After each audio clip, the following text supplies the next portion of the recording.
Podemos definir esse sábado como a tempestade antes da calmaria, porque geralmente no sábado é onde a gente tem o maior número de jogos ao redor do mundo. E na semana que vem nós temos data FIFA, a última do ano. Então teremos um pico muito grande de jogos e depois uma queda acentuada, principalmente ali no período de viagem dos jogadores dos seus clubes para defender as seleções. Então o que a gente costuma fazer no sábado, com a quantidade enorme de jogos, né? A gente tenta driblar as maiores pegadinhas, reduzir a expectativa, né? Não ficar só focado no entretenimento, para a gente tentar encontrar as melhores oportunidades, né? Nesse sábado nós temos o Arsenal, que venceu na Liga dos Campeões e que tenta encostar no Manchester City contra o Burnley, que foi uma equipe que subiu como campeão, mas que ainda não conseguiu dar liga na primeira divisão e se não se cuidar pode acabar sendo rebaixada, nosso querido bate-volta. Também na Premier League o Tottenham tenta se recuperar e tenta alcançar a liderança da competição novamente, mesmo que agora momentaneamente, depois do último tropeço contra o Chelsea, né? Jogava bem, tomou o primeiro cartão vermelho, aí tomou o segundo e aí a coisa desandou e o Tottenham acabou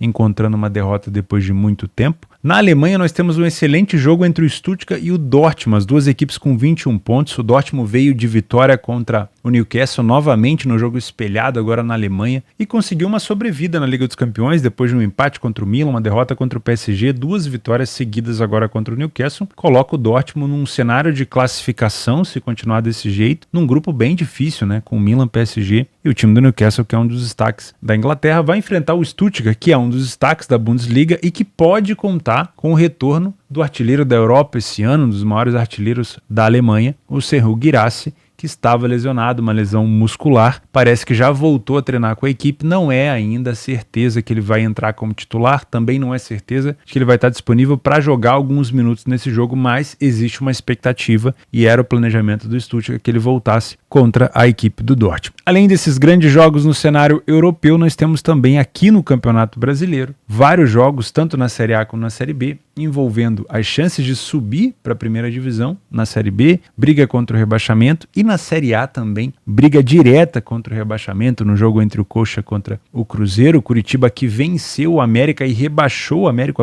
foi o primeiro rebaixado do Campeonato Brasileiro 2023, o Curitiba ainda tem uma determinada esperança, a situação do Curitiba é muito complicada, mas enfrenta um Cruzeiro que acaba sendo um adversário direto. E além disso nós temos Fla-Flu, lá em cima na tabela. Para o Fluminense não é um jogo assim tão relevante no cenário de classificação, porque o Fluminense já está classificado para a Libertadores via título da própria Libertadores, né? Mas o Fluminense já começou a sua preparação para o Mundial, conseguiu segurar o Internacional e até fez uma partida relativamente boa contra o Inter fora de casa, e o Flamengo vem bastante embalado depois de enfiar 3 gols no Palmeiras e jogar bem, talvez a melhor atuação que ele teve nessa era Tite, né, contra a equipe do Palmeiras. E o Flamengo, que tem o objetivo principal de Libertadores, voltou a pensar numa possibilidade de título. Além disso, nós temos o próprio Palmeiras, que perdeu para o Flamengo, mas que enfrenta o Internacional e que não está completamente salvo do rebaixamento. O Inter ainda corre algum risco e que tem jogado melhor como visitante do que como mandante. O Palmeiras não vai poder contar com o Gustavo Gomes expulso contra a equipe do Flamengo. Então um jogo bem interessante às 9 horas da noite. Meu nome é Theo Borges, eu espero conseguir te ajudar a fazer o melhor planejamento possível para esse sábado, dia 11 de novembro. Vamos começar às 9 horas da manhã no jogo da segunda divisão da Alemanha, o Holstein Kiel contra o Hamburgo. Jogo principalmente muito importante para o Hamburgo, que está a 2 pontos de distância do seu maior rival, o São Paulo. A gente comentou sobre o São Paulo ontem, né, que é um bairro na cidade de Hamburgo, é uma rivalidade muito grande. O Hamburgo que tem a chance de ultrapassar o São Paulo, ou pelo menos continuar próximo do São Paulo. Nesse sábado enfrenta o Kiel, que também está nesse bolo disputando uma vaga na próxima Bundesliga 1. Né? O Hamburgo sempre está batendo na trave desde que caiu em 2018. O Hannover também está muito próximo, o Fortuna também está numa excelente temporada, mas o Kiel está ali comendo pelas beiradas e se vencer o Hamburgo, um adversário direto, também se coloca no páreo. É lógico que está muito cedo, né? O Hamburgo já, nas últimas temporadas, já aconteceu do Hamburgo estar liderando, disparar na liderança e começar a entregar, mas é sempre bom fazer um bom primeiro turno, né? Para já dar confiança para a sua equipe. Acho que é um jogo extremamente interessante. Eu já trabalhei vários jogos de Hamburgo e Kiel, já tive um dos maiores lucros da minha vida nesse jogo, no jogo do Hamburgo, dentro de casa contra o Kiel. Se eu não me engano foi um jogo 3-3. Tenho um carinho por esse jogo muito grande. Quando eu bati o olho, eu falei, caramba, esse jogo da Bundesliga 2 é um jogo que me traz uma lembrança afetiva muito boa, então eu quis trazer pra gente poder, pelo menos, olhar, né? Sábado, 9 horas, já que a gente tá no horário de verão lá na Europa, não é um horário tão ruim, eu acho que dá pra gente acompanhar. Gosto muito de pensar em gols por aqui, como vocês sabem, na Bundesliga 2 eu não trabalho mercado de resultados de maneira convencional, eu trabalho mais em relação à recuperação de resultado, né? Inclusive, nesse lucro que eu tive nesse jogo histórico, foi uma recuperação de resultado. O Kiel, se eu não me engano, perdia por 3-1, acabou conseguindo recuperar o resultado. Então é isso que eu espero, um jogo com uma tendência para pelo menos 3 gols e também uma tendência de ambas marcam. Uma coisa que eu sempre aconselho para vocês e que ontem ficou muito claro isso aí, eu vou até comentar agora de uma vez, no jogo da Liga dos Campeões entre o Bayern de Munique e o Galatasaray. Para quem não viu esse jogo, não viu o meu planejamento, o nosso planejamento aqui, a odd do Bayern começou com over 1,5 a 1,05. 1,05. E a vitória do Bayern, se eu não me engano, estava 1,20, né? Os gols do Bayern não saíram no primeiro tempo. O gol do Galatasaray não saiu no primeiro tempo. Quem soube esperar, teve uma oportunidade de trabalhar a favor de gols e talvez até da vitória do Bayern com uma cotação muito maior. E quando eu falo para vocês, olha, com esse tipo de cotação você não vai conseguir ser lucrativo no longo prazo, porque você precisa de uma relação de lucro-prejuízo melhor, é isso que eu estou dizendo. Quem pegou o over 1,5 acima de 2, ou provavelmente ali próximo de 2, lá aos 80 minutos, que foi quando saiu o primeiro gol do Harry Kane, comemorou da mesma maneira que a pessoa que pegou 1,05. A diferença é a relação de lucro e prejuízo. Quantas vezes essa pessoa que pegou numa odd próximo de 2 vai poder errar? É uma relação de 1 para 1. E aquela pessoa que pegou 0,5? Um prejuízo, você vai ter que ter quantos lucros para poder chegar no 0 a 0? Você entende? Então, quando a gente fala que uma cotação é muito baixa, não adianta você inventar de querer somar ela com mais 50 opções num bilhete, numa múltipla. Ela não tem valor. Uma coisa sem valor multiplicada 200 vezes, ela não vai ter valor. Você precisa esperar um pouco uma valorização se você quiser fazer algo naquele jogo. Theo, poderia ter saído o gol com 1 minuto de jogo. Poderia. Mas a sua relação de lucro-prejuízo era muito ruim. Então, quando eu falo aqui, eu não quero mal de vocês. Muito pelo contrário. Eu gosto de usar esses exemplos para você entender que existe uma luz no fim do túnel. Mas a luz do fim do túnel aqui no cenário do trade das apostas não é você se comportar de uma maneira recreativa. Se você se comporta de uma maneira recreativa, não dá para você querer colher resultados de uma maneira mais profissional. Entende? Isso é de uma pessoa que está aqui há 12 anos. Não dá. Se você se comporta na hora de fazer a sua gestão de capital, se você não aceita prejuízo, se você dobra a sua mão na próxima entrada depois de um prejuízo, você está se comportando de uma maneira recreativa, uma maneira amadora. Você não vai conseguir colher nada no longo prazo aqui. Mas aí você vai falar que não dá dinheiro, que não tem como ganhar. Porque você só quer saber de bilhete. Só quer saber de odd baixa multiplicada por 2, por 3, para poder encontrar uma odd próximo de 2. Você acha que esse é futuro? Faz as contas. Pega os seus últimos bilhetes que você fez aí, faz a somatória. Você não está próximo do 0 a 0 ou está no prejuízo. Se está no lucro, deixa correr mais um tempo para você ver como é que não vai voltar para o 0 a 0. Então, eu não venho aqui todo santo dia, e esse ano eu vim todo santo dia. Na sacanagem. Eu trabalho com isso aqui há 12 anos. Eu sobrevivo disso daqui. Eu pago minhas contas. Demorei muito. Eu comecei a ganhar dinheiro de fato depois dos 6 anos aqui. Mas eu sobrevivo disso. Eu sustento a minha família com isso. Mas eu tive que aprender a me comportar de uma maneira profissional. Eu tive que pegar um sábado como esse, que é um sábado cheio de jogos, reduzir a minha expectativa, reduzir meu foco no entretenimento, meu assanhamento em jogos ditos como grandes e começar a entender que determinadas cotações, elas não foram feitas para ganhar dinheiro daquele jeito ali. Senão, a casa de aposta ela não sobreviveria. Ela precisa fazer um cálculo para deixar você em desvantagem. E você precisa saber agir em relação a isso. E trabalhar ao vivo é o futuro. Trabalhar pré-jogo hoje em dia e encontrar valor no pré-jogo é muito difícil, principalmente nos grandes jogos de Liga dos Campeões. Então, meu Deus do céu, encontrar valor no pré-live da Champions é muito difícil. Mas é no live que você vai buscar esses valores, essa situação de longo prazo, tá bom? Então, muita cautela com essas odds esmagadas. Por exemplo, aqui ó, o over 2,5. Não tem valor trabalhar 1,44. Vamos esperar para que o primeiro tempo seja mais truncado, para que a gente possa trabalhar talvez esse cenário na segunda etapa ou no final do primeiro tempo com uma cotação mais próxima de uma relação de 1 para 1, tá? No segundo tempo, às vezes o jogo já está 2 a 0, você pode buscar um over limite. Às vezes está 1 a 0, você pode buscar 2 gols. Vai ser o mesmo 2,5, só que são cenários de leitura de jogo diferente, tá bom? A minha expectativa aqui é pra gente tentar buscar isso, né? Porque as duas equipes precisam. Os últimos jogos entre eles, 3 a 2, 1 a 1, 1 a 1, 1 a 0, 0 a 0. Não tivemos só jogo 2,5. Por isso que essa odd pode até estar um pouco mais alta do que deveria estar na Bundes 2, mas é uma expectativa de necessidade muito grande que dá pra gente explorar talvez o over 2,5 com cautela, não pegando nada no pré-jogo, tá bom? 11h30 também na Alemanha, agora na primeira divisão, nós temos o Borussia Dortmund enfrentando o Stuttgart. E como eu comentei no início, a gente tem a expectativa do retorno do Senhor Guirassy, que se ele estiver em campo, o que você pode observar? Pelo menos finalizações dele. Sempre comento quando ele tá jogando, né? Senhor Guirassy é um cara que busca sempre o gol, um bom pivô e um dos maiores artilheiros hoje dessa Bundesliga e também da temporada europeia. Acho que ninguém superou ele ainda, mesmo ele lesionado, tá? O Stuttgart vinha numa sequência muito boa de vitórias, porém com a ausência do Guirassy, o Stuttgart chegou aqui às 2 derrotas consecutivas na Bundesliga, para o Hoffenheim e para o Heidenheim. Essa vitória contra o Union Berlin foi na DFB Pokal, a Copa da Alemanha. Foi uma classificação do Stuttgart por aqui. Se a gente tiver o retorno do Guirassy, eu acho que a gente pode esperar um jogo bem mais pautado para gols. Para quem não se lembra, o Stuttgart foi responsável por atrapalhar a vida do Dortmund na temporada passada, quando o Dortmund buscava o título. Para quem não se lembra, o Stuttgart foi um dos responsáveis por atrapalhar o título do Dortmund na temporada passada. O Dortmund chegou a estar vencendo aquele jogo com um homem a mais e conseguiu tomar um empate praticamente no último lance. Foi esse 3-3 aqui, ó. Então, sinceramente, eu acho que o Dortmund pode vir mordido.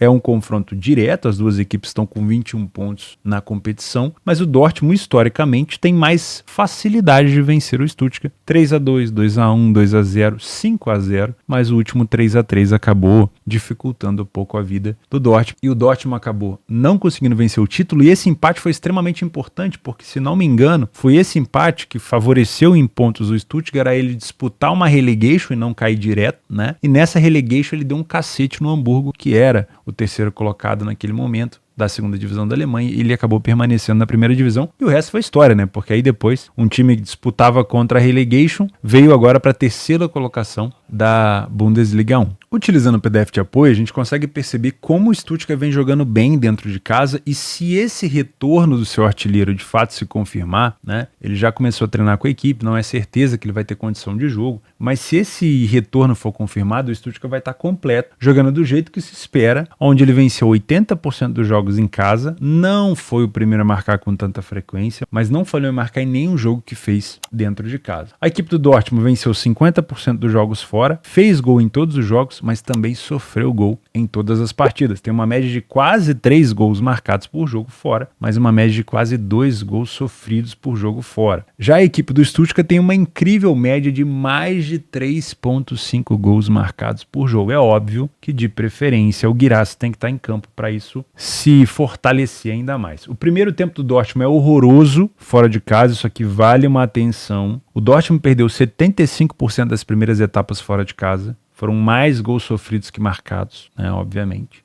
E o Stuttgart venceu 60%. Porém, o Stuttgart também toma uma quantidade alta de gols e tem uma quantidade alta de derrotas. Então não é um primeiro tempo assim tão confiável do Stuttgart. No segundo tempo, as duas equipes melhoram muito. 100% de vitória para as duas equipes. Isso aqui provavelmente vai terminar nesse jogo, né? 11 gols marcados pelo Stuttgart, 7 do Dortmund e um gol sofrido apenas para cada equipe. Em 100% dos jogos do Stuttgart, nesses últimos jogos em casa, tivemos o over 2,5, e em 75% dos jogos do Dortmund fora, tivemos o over 2,5. Inicialmente, se você é um trader por aqui, principalmente se o Stuttgart não começar com o Guirassy em campo, a gente pode ter um jogo um pouco mais estudado, a gente pode ter uma troca de superioridade e dá para você trabalhar a correção de preço, uma leitura de jogo, sem criar muito viés. O Dortmund ele vem sim de uma maneira um pouco mais agressiva depois de 2 vitórias na Liga dos Campeões contra o Newcastle, mas não dá para descartar que o Stuttgart é um excelente time muito bem treinado, então venha sem muita expectativa para trabalhar essa leitura de jogo. Se você não faz ideia do que eu estou falando, se você quer aprender mais sobre trade esportivo, tem aqui embaixo o meu curso completo e gratuito do iniciante até o avançado para você aprender a trabalhar numa bolsa esportiva, numa exchange, e a maior delas, a minha parceira Betfair. Tá aqui embaixo o link para você ganhar um bônus de R$200 no seu primeiro depósito, tá bom? Se você é um punter, se você vem para trabalhar aqui pré-jogo, se você precificou alguma coisa pré-jogo, tá? Eu gosto muito de pensar no cenário de gols, de preferência se o Guirassy estiver em campo.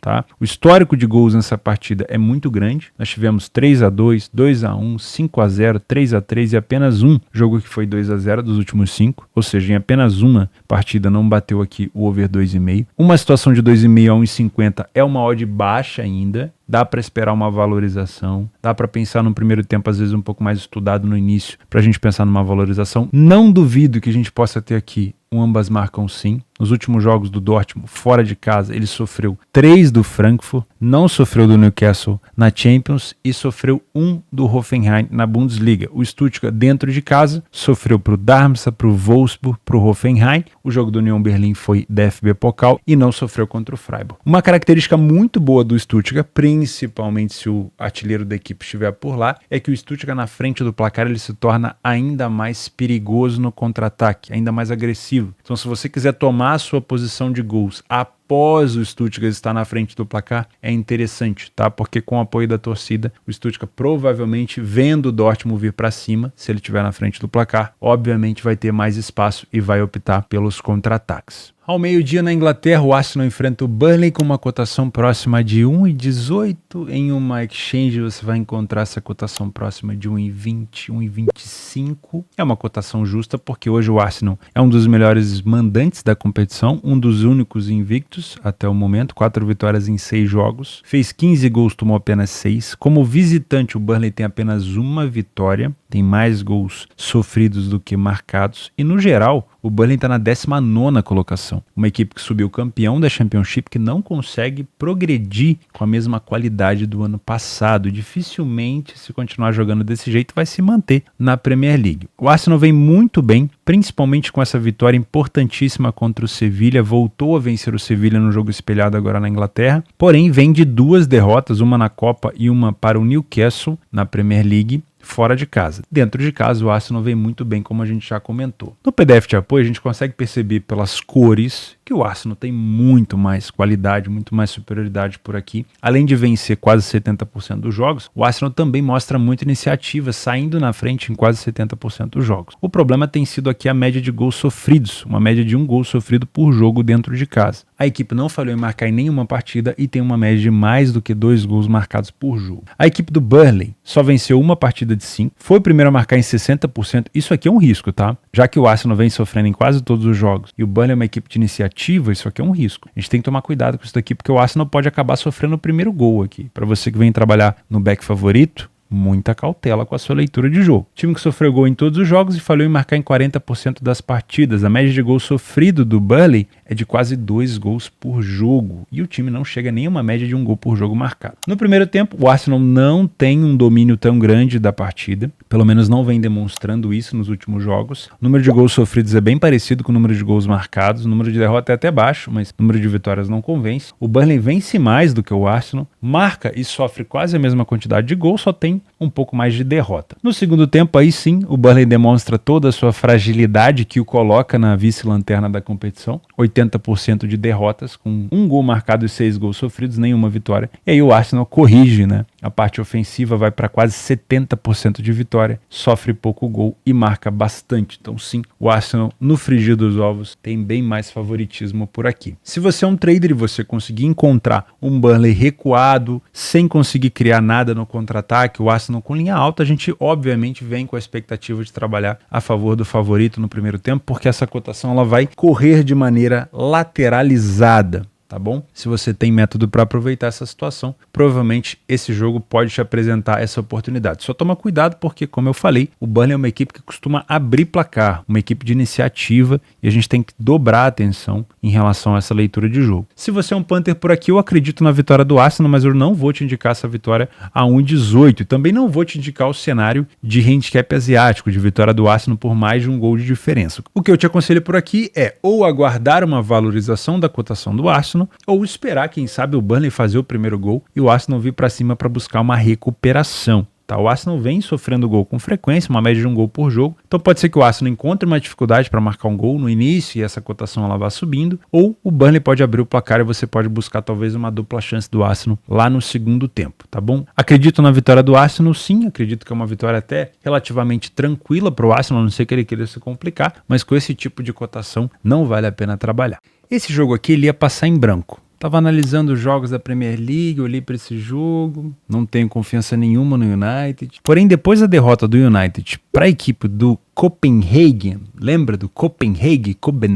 Falei que o United podia se complicar, hein? Então aquele pênalti do Onaná, pode ser que na junção do espelho dos jogos, né? Pode ser que não tenha ajudado tanto, mas o United ainda tem chance, mas o Copenhague ficou vivo. Depois daquela derrota, o United chegou a estar vencendo por 2-0, depois fez o 3-2 e acabou tomando a virada no final. O United vem pressionado e vai enfrentar um adversário acessível. Só que esse adversário acessível, ele complicou a vida do Liverpool no último jogo. Foi 1-1. O Liverpool fora de casa, ele gosta de tomar uns gols meio doido, né? E o United dentro de casa, se a gente filtrar, ele perdeu para o City, para o Newcastle, venceu o Brentford, perdeu para o Galatasaray, perdeu para o Crystal Palace. Não dá para afirmar aqui que o Luton Town vai pagar o pato por essa derrota do United, porque o United não está nesse nível todo também, na crista da onda, para dizer que ele pode fazer alguém pagar o pato. Mas é nítido a diferença técnica. Tudo bem, o United não se encontrou ainda está descobrindo essa nova equipe e tudo mais, mas ainda assim é uma diferença muito grande, tá? O United deve ter praticamente o time completo por aqui. O Rashford foi expulso na Liga dos Campeões, mas pode jogar na Premier League. Então eu acredito que essa cotação ela não está errada. Acho que a gente pode aproveitar alguma oportunidade por aqui, tá? Eu ia deixar esse jogo passar, mas eu acho que vale a pena a gente ao menos ficar de olho. Mas vamos tomar cuidado porque olha lá, o United em 6 jogos dentro de casa venceu apenas 3 partidas. O Luton Town venceu apenas uma fora. O Luton tomou gol em todos os jogos fora de casa e falhou em marcar em 33%. Tem uma média de 2,3 gols sofridos. O United tem uma média muito alta de gols sofridos, marcou quase a mesma quantidade de gols do Luton. Não tem o primeiro tempo bom, perdeu 83% dos primeiros tempos e melhora no segundo tempo.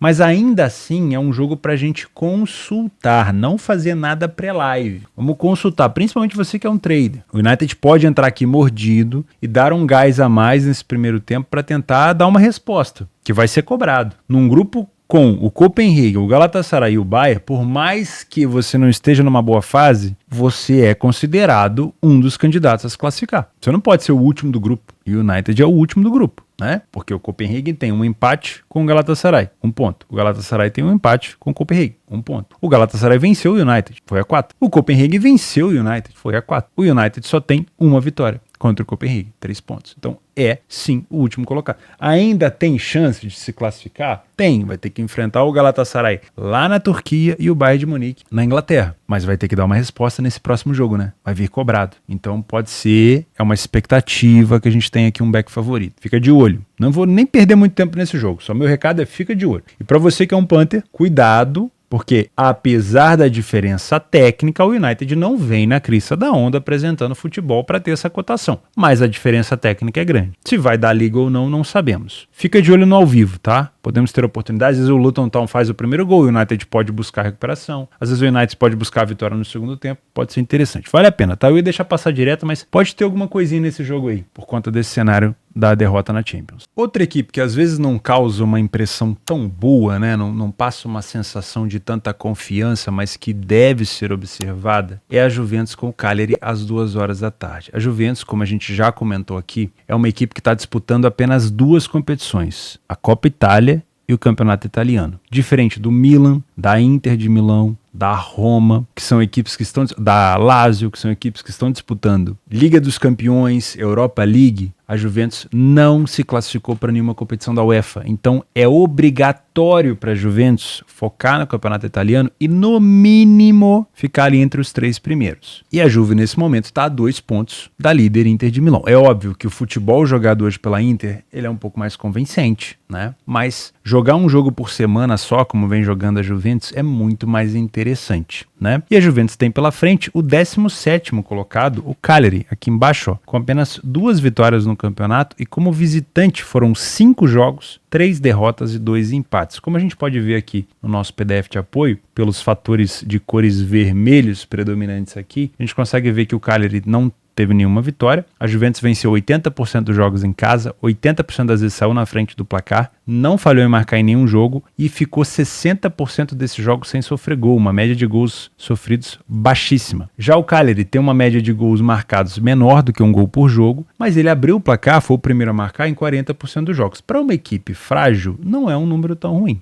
né? Mas é a metade do que a Juventus consegue fazer. O primeiro tempo da Juve é o grande problema por aqui, porque a gente vem com o intuito de uma cotação de 1,40 de buscar oportunidade para estar a favor do favorito, né? Porém, a gente se depara com uma Juventus que sofre sim poucos gols, mas que marca pouco, que não vence tanto, que tem um número de derrotas até mais alto do que deveria. E o Cagliari que tem o mesmo número de vitórias da Juve, que marcou quase a mesma quantidade, que sofreu quase a mesma quantidade. Então, nas estatísticas do que vem sendo apresentado, a Juventus não consegue ser tão superior assim no primeiro tempo. É óbvio que quando o jogo começar a história é outra, né? Isso é só um embasamento estatístico. No segundo tempo, a Juventus melhora consideravelmente, 80% de vitória, nenhuma derrota, 6 gols marcados, 1 gol sofrido. E aí nós temos o pior momento do Cagliari com nenhuma vitória e 60% de derrota. Se você é um trader, então, o que você precisa procurar é uma Juventus fazendo diferente do que ela vem apresentando nos últimos jogos em casa, uma Juventus contundente, com muita superioridade, com muita imposição, marcação, pressão, para que a gente possa aproveitar esse back favorito na Juve. Qualquer coisa fora disso, a gente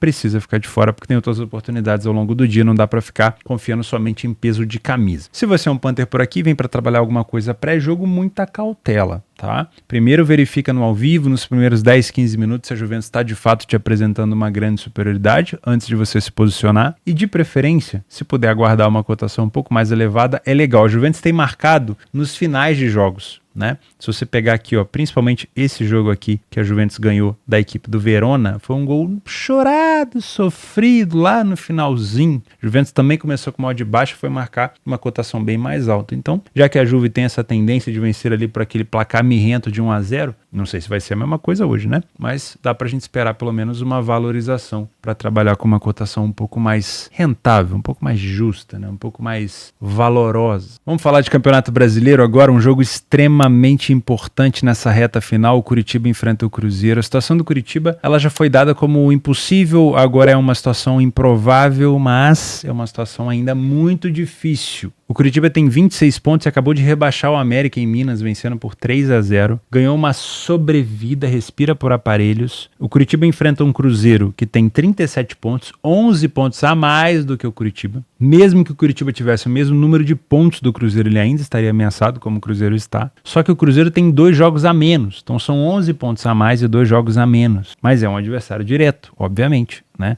Assim como o Bahia, com o Santos, o Vasco, são adversários diretos do Curitiba. O Curitiba tem mais 5 jogos pela frente e pode somar mais 15 pontos, numa situação assim perfeita, né? De 15 pontos. Então o Curitiba conseguiria chegar aqui, 26 com 5, 31 com mais 10, 41 pontos. 41 pontos é o suficiente para livrar uma equipe do rebaixamento? Não é, mas é um campeonato tão maluco que, sinceramente, a gente não pode duvidar de nada, né? Tem matéria falando que tem equipe que pode ser rebaixada com 46, 47 pontos. Então pode ser que a gente tenha o contrário também, o Curitiba se safando com 41, mas é uma situação muito difícil. O que a gente sabe desse jogo é que o Cruzeiro não pode dar mole. O Cruzeiro tem que vir para cima também, porque se o Cruzeiro vacilar e o Cruzeiro tá dentro da zona de rebaixamento com o número de vitórias a menos, esses jogos a menos que o Cruzeiro tem não vai começar a fazer tanta diferença se ele não começar a fazer gol. O Cruzeiro tem muita dificuldade de marcar. Curiosamente e felizmente para o Cruzeiro, ele tem resultados melhores fora de Minas do que quando joga dentro de casa. Como mandante, o Cruzeiro é apenas o antepenúltimo colocado no Campeonato Brasileiro e como visitante é o 7º.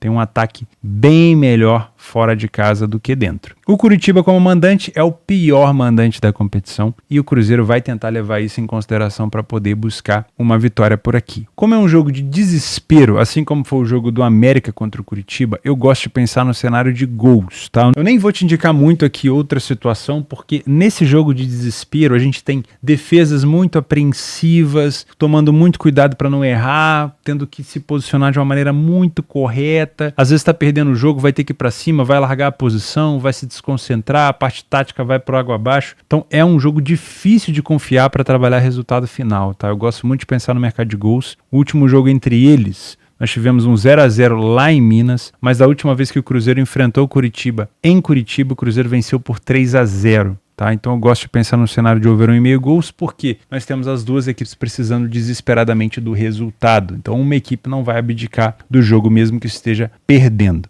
tá? Só que eu gosto de um cenário mais valorizado. Então, eu torcer para essa cotação valorizar um pouquinho, para a gente pensar num cenário mais legal para trabalhar esse over 1,5. Fla-Flu às 6,5 no Campeonato Brasileiro, jogo extremamente importante, principalmente para o Flamengo, né? Que ainda busca uma vaga na Libertadores, não está garantido na Libertadores do próximo ano, e também ali começou a sonhar com o título depois dos tropeços do Botafogo, do Bragantino e no confronto direto com o Palmeiras. O Bragantino ainda faz um jogo contra o Grêmio hoje à noite, estou gravando numa quinta-feira. O Botafogo pode chegar aí a 62 pontos em caso de vitória, pode chegar a 60 em caso de empate e fica com 59 e faz o Grêmio empatar com 59 em caso de derrota. Tá? É um jogo extremamente importante para o Flamengo, mas um jogo não tão importante para o Fluminense em relação à classificação. Isso faz com que o Flamengo jogue com pressão e o Fluminense jogue leve. Isso não quer dizer que o Fluminense vai jogar na sacanagem, pelo contrário, o Fluminense vai jogar leve e isso pode ser uma grande vantagem para o tricolor.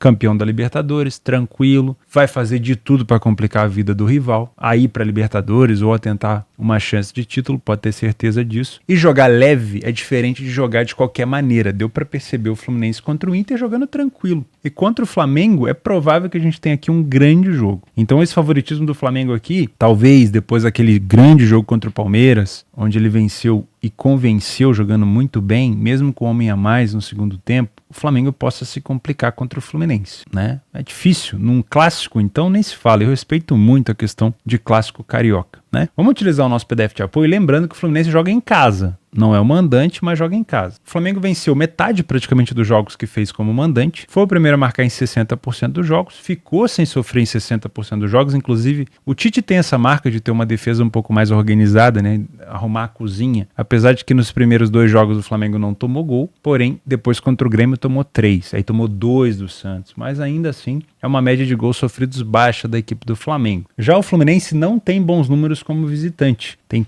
péssimo número de vitórias, saiu na frente em poucas situações e falhou em marcar em quase 60% dos jogos. Mas é bom lembrar que o Fluminense está jogando em casa, né? Num gramado que ele conhece muito bem. No primeiro tempo, o Flamengo não costuma demonstrar tanta superioridade e também não mostra o Fluminense. No segundo tempo, um pouco mais de superioridade para o lado do Flamengo. Mas é claro, é sempre bom a gente lembrar que um clássico como esse, nós temos um Fluminense, talvez sem muita ambição no campeonato, mas demonstrando ainda mais vontade. E um Flamengo, obviamente, que já vem com uma vontade contra o Palmeiras, também mostrando talvez a mesma vontade. Então, um jogo que tende a ser mais parelho. E essas cotações aqui, elas podem fazer algum sentido em alguns minutos, mas é muito provável que a gente tenha uma correção de preço. Então, muita cautela na tua leitura de jogo, tá? Não venha só por conta da vitória do Flamengo contra o Palmeiras achando que o Flamengo vai doutrinar esse jogo aqui. Cuidado, porque clássico é mais complicado do que parece. Os últimos jogos entre eles, 0-0, 2-0 para o Flamengo, 0-0, 4-1 para o Fluminense e 2-0 para o Flamengo. Tem uma tendência de ser um jogo um pouco mais truncado, pode ser um jogo um pouco mais under, mas como o Fluminense tá leve,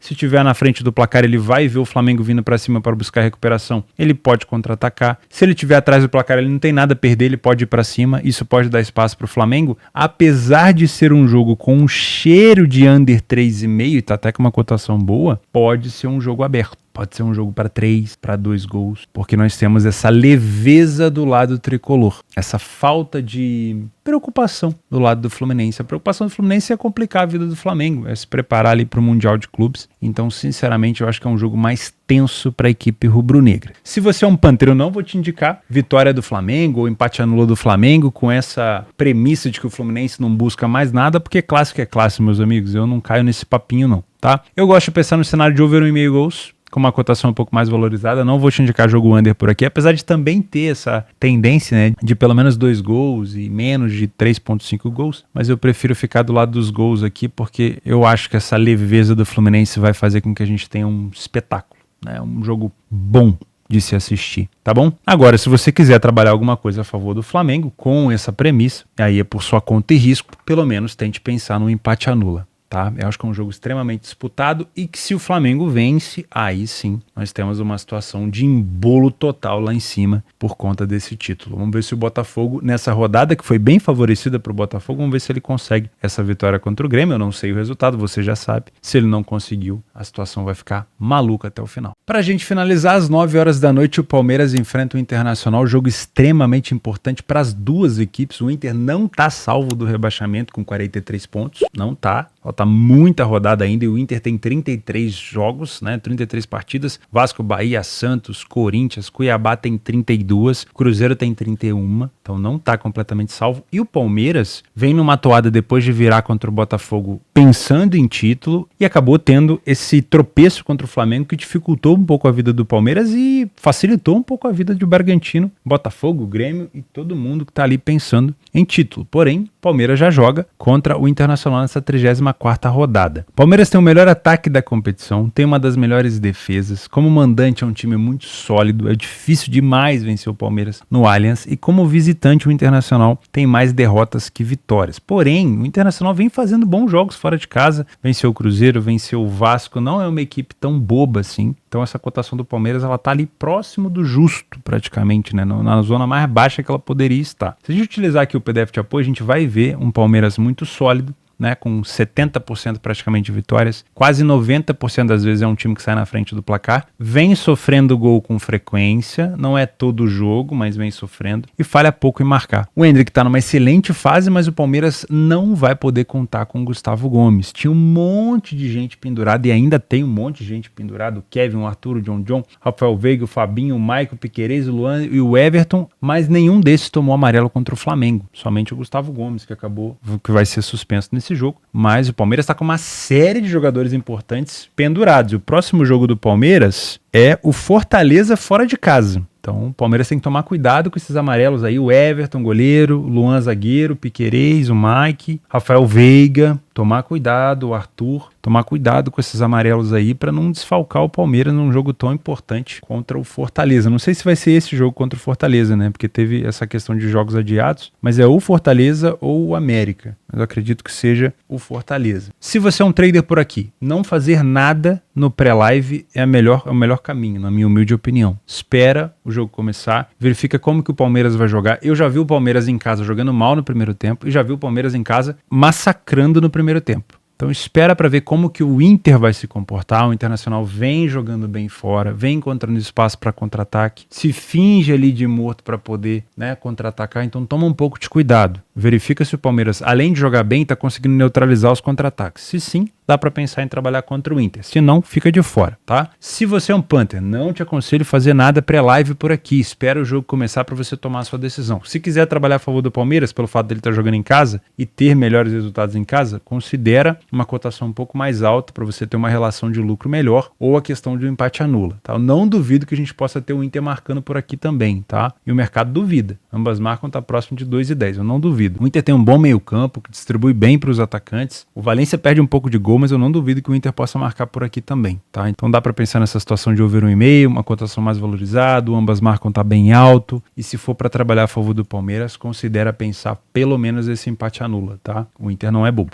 Vamos aos nossos jogos extras e complementares para a gente fechar esse sábado e provavelmente eu devo ter esquecido de pedir para você o seu like no vídeo, então se você puder fazer isso agora vai me ajudar demais da conta, tá bom? Vamos aos nossos favoritos que jogam hoje, o Bayern de Munique às 11h30 pega o Heidenheim. Lembra dessa odd aqui? Contra o Galatasaray, cuidado, tá? Eu acho que vale a pena você ou ficar de fora ou, se for o caso, espera, marca ele ali no seu aplicativo favorito, espera para ver, quem sabe, uma valorização dessa cotação. O Al-Ahly no Egito, sempre interessante ficar de olho nele. Já falamos do Arsenal e do United. O Galatasaray uma hora pega o Hatayspor. A Juventus também já falamos. O Al Nassr enfrenta o Al-Wehda. Daqui é jogo para gols e talvez para uma possível vitória do Al Nassr. E o Real Madrid enfrenta o Valência com uma cotação de 1,33, buscando colar no líder Girona. Quem diria, hein? Girona com 10 vitórias em 12 jogos. Esses são os prováveis favoritos. Lembrando, cotações baixas, tá? Cuidado. Favoritos que podem se complicar. O Tottenham enfrenta o Wolverhampton. É sempre muito difícil enfrentar o Wolverhampton. O Tottenham vai vir com a faca nos dentes aqui para buscar essa liderança de novo. O Milan pega o Lecce. Não é fácil enfrentar o time do Lecce fora de casa. PSG pega o Reims. As últimas duas vezes que eles se enfrentaram, tivemos um empate, 0-0 e 1-1. O Porto visita o Guimarães, também não é fácil enfrentar a equipe do Guimarães, né? O Guimarães tem 19 pontos, 3 pontos apenas atrás do Porto. Jogos para over goals: Paderborn e Nuremberg na segunda divisão da Alemanha, o Braunschweig e Osnabrück, Augsburg e Hoffenheim na primeira divisão, Darmstadt e Mainz, duas equipes que estão em fase ruim e geralmente isso facilita trabalhar a favor de gols, e o Hertha Berlim com o Karlsruhe também na segunda divisão da Alemanha. Jogos para correções de preço: o Bochum com o Colônia. Os extras: o Vallecano pega o Girona, líder do campeonato espanhol. O Girona pode se complicar por aqui, tá? O Newcastle pega o Bournemouth com uma cotação mais alta. O Ituano pega o Sampaio Corrêa. Isso aqui é jogo contra o rebaixamento, as duas equipes ali perigando entrar na zona de rebaixamento. O Young Boys enfrenta o Luzerne às 4h30, líder contra o quinto colocado. O Avaí pega o CRB. O CRB ainda alimenta ali uma remota chance de classificação, né? E o Avaí precisa pontuar mais um pouquinho para não ter mais risco de rebaixamento. A Chapecoense enfrenta o Botafogo. A Chapecoense está bem ameaçada e essa cotação baixa não quer dizer muita coisa. Só o fato do Botafogo não estar brigando por mais nada, mas cuidado, tá? Pode se complicar. O Le Havre pega o Mônaco às 5 horas. O Mônaco, se eu não me engano, está na terceira colocação exatamente. É um bom visitante, só perdeu uma partida. E às 18 horas, também confronto direto contra o rebaixamento, Tombense e Ponte Preta. Em caso de vitória da Ponte, eles trocam de lugar, tá? Jogo bem importante na Série B. Vou ficando por aqui, muito obrigado pela sua companhia. Não esquece, tem o meu curso gratuito para você fazer aqui de trade, do iniciante até o avançado. Tem as minhas redes sociais, eu só uso mesmo o Telegram.